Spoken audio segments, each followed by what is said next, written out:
As-tu vraiment compris ce qu'Allah a voulu dire lorsqu'il a parlé de « frapper » les femmes dans le Coran? Ou as-tu simplement suivi ce que tu voulais entendre? Dans le Coran, Allah dit dans la sourate An-Nisa, 4h34, que face à des signes de désobéissance grave de la part d'une épouse, il propose plusieurs étapes, exhortées par des paroles douces pour rétablir la situation. S'éloigner du lit comme signe de mécontentement, sans agressivité.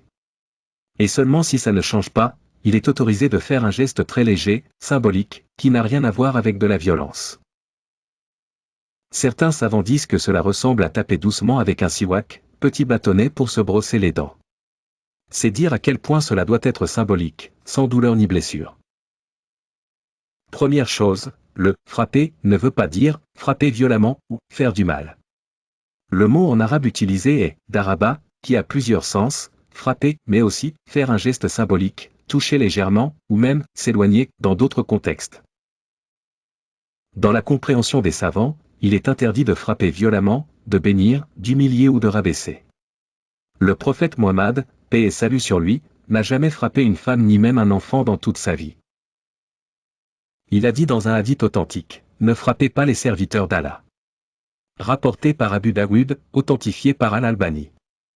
Il a recommandé la patience, le dialogue et la douceur dans la gestion des conflits familiaux.